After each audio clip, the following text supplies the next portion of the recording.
j'ai fait une intervention avec des responsables d'entreprise la semaine dernière sur l'entretien annuel.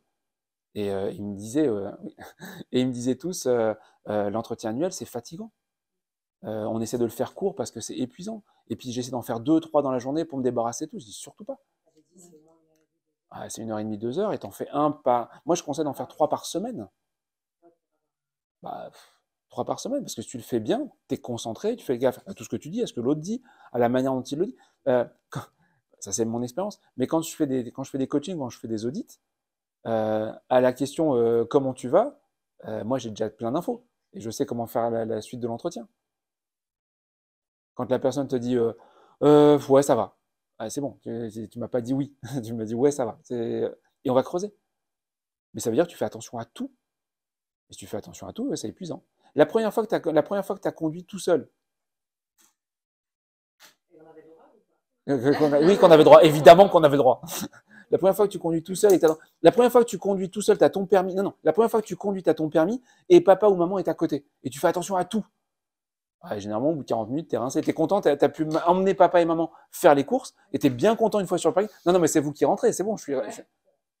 Oui, parce que t'étais ultra concentré. Qui freine pour toi, qui cherche les pédales. Ouais, bien sûr. C'est ça. Mais de fait, plus tu le fais, plus c'est facile. Je t'emmène à la salle de sport, tu fais un exercice tout le temps, tout le temps, tout le temps. Au bout d'un moment, tu n'as plus de courbatures. Je te fais changer la position des pieds, tu as de nouvelles courbatures. Tu as fait quelque chose de différent. Tu as fait quelque chose de différent.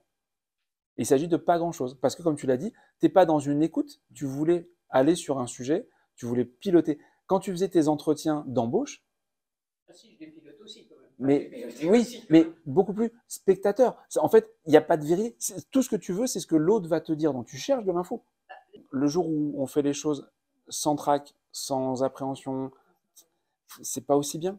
C'est pas aussi bien. Et ça montre que tu es capable de prendre de l'auteur.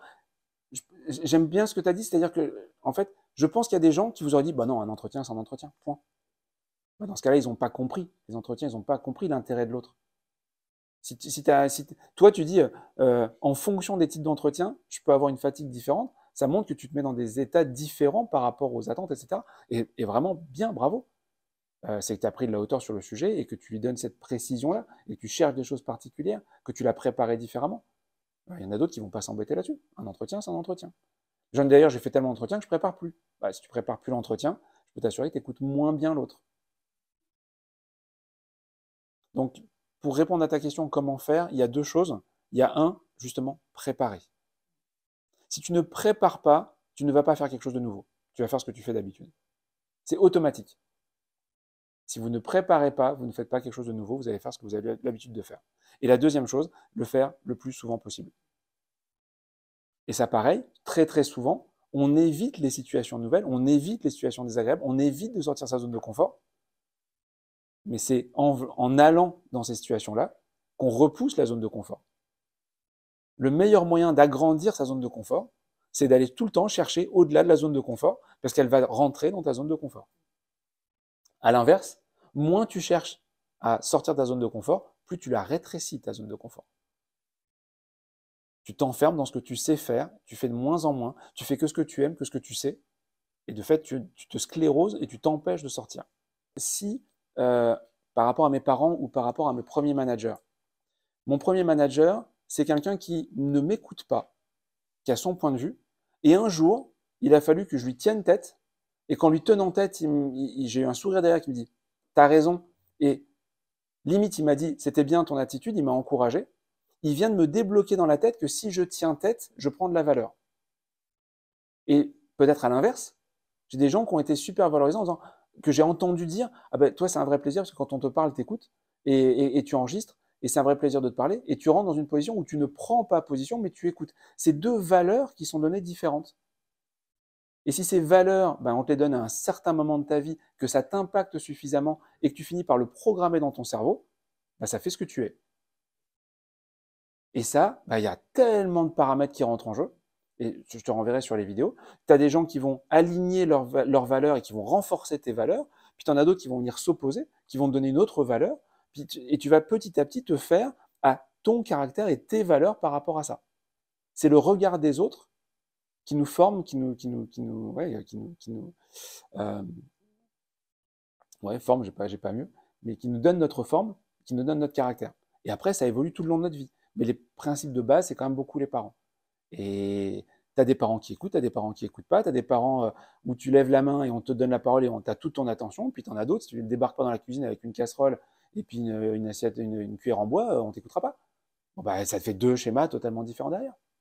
Le premier enfant forme les parents à l'éducation. Oui, mais les valeurs. Les valeurs, alors, peut-être, encore une fois, il y a plein de paramètres. C'est pour ça, je pense qu'on peut débattre longtemps et l'expérience de chacun sera différente.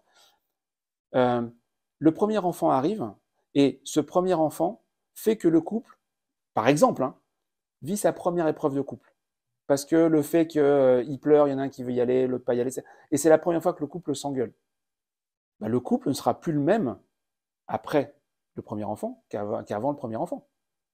Et la relation avec l'enfant et l'inquiétude de l'arrivée du deuxième enfant va faire que le couple va être différent. Et ben, ce couple, il va avoir une éducation et une position différente sur leur relation à l'enfant. Et ben, le deuxième, il va avoir un impact, enfin une relation avec eux différente du premier. C'est là où je disais, et c'est un bon exemple, c'est tellement fin. Tous les exemples que je vous donne, vous l'avez dit, c'est très juste, je schématise un maximum, parce qu'après, c'est extrêmement fin derrière. Tout va jouer, tout va rentrer en compte. Tu as ton premier enfant, vous avez tous le cas des parents qui vont venir vous donner des avis tout le temps. Comme vos parents sont des gens qui font partie des tiers privilégiés, des gens qui ont un impact, que tu le veuilles ou non, quand ils te disent un truc, ça rentre. Ou tu te mets en position, mais complètement. Et ça dépend de la relation que tu as eue avec eux. Mais de fait, le premier enfant va te faire grandir de lui-même, parce qu'on va s'occuper d'un enfant différemment, de la relation avec les autres te regardent autrement. Avant, tu étais un célibataire. 6 mois, enfin 9 mois plus tard, tu es un père de famille. Le regard des autres, il a changé. Et il est possible que ton programme et ta manière d'être ait évolué. Je lui ai dit, moi, je n'ai pas connu la peur avant ma fille. Aujourd'hui, il y a des trucs que je n'ai pas envie de faire. J'avais des motos. J'avais des motos. Depuis que j'ai ma fille, j'aurais plus de moto. Il y a un risque que je pouvais prendre seul que je ne peux plus prendre maintenant. Donc, on évolue en permanence, en fait. Et il y a tous ces paramètres qui rentrent en jeu. Tous ceux qu'on peut facilement voir, les traumatismes dont on parlait ou autres, et puis il y a tous ceux qu'on ne voit pas. Je suis fan de moto, je rends ma moto, et puis je dis c'est la dernière, et puis là ma femme, avec un vrai regard d'amour, me dit oh, si tu savais comme ça me soulage, j'ai jamais osé te le dire avant, mais vraiment je suis rassuré que tu n'aies plus de moto, etc. Peut-être que je prendrai plus de moto à ce moment-là, mais pas à cause de ma fille, à cause de ma femme. Le regard peut être très impactant. Une phrase, un mot peut vous marquer. Vous avez peut-être croisé des gens une fois, que ce soit une conférence, un manager qui vous a dit une phrase qui vous est restée, et c'est la phrase qui est devenue votre leitmotiv, c'est une phrase. Dans un livre, vous pouvez tomber sur une citation qui va devenir votre référentiel et qui va vous faire évoluer. Et c'est là toute la difficulté, c'est qu'il n'y a pas grand-chose. Et c'est pour ça qu'il ne faut pas chercher la vérité, il faut chercher à comprendre. Pourquoi quelqu'un dit « cette phrase-là, elle me parle, cette phrase, elle m'a façonné ». Vas-y, raconte-moi. Parce que c'est en me racontant que j'aurai tous les éléments autour. La phrase, je ne peux pas la comprendre. Elle a résonné chez lui parce qu'il y a tous les trucs autour. Si moi, cette phrase, je dis « ok, maintenant j'ai compris qu'il fonctionne avec cette phrase-là, il y a des chances qu'elle résonne chez vous différemment que chez lui. » Donc si vous en faites l'interprétation, vous allez passer à côté. Voilà, c'est là toute la finesse. C'est marrant parce que c'est toute l'opposition avec ce que je vous disais au début, où en effet, les vidéos, je fais des trucs très schématiques, très simples, pour vous donner la première marche pour aller chercher le reste. L'intérêt ensuite, c'est d'aller creuser, creuser, creuser. Plus vous allez questionner les gens, plus vous allez vous intéresser à eux, plus vous allez découvrir pourquoi ils font les choses, plus vous allez affiner votre sens justement de la compréhension de l'autre. L'inverse, prendre un bouquin, prendre une grande généralité, mettre les gens en 3-4 catégories, c'est tout l'opposé de ce que je propose. Comprenez la mécanique et ensuite allez creuser, creuser, creuser, tester vos recettes, chercher, essayez des choses. Et puis, plus vous en ferez, plus ce sera facile et plus vous allez apprendre. Mais c'est très fin, c'est très fin. Parfois, c'est vraiment à pas grand-chose.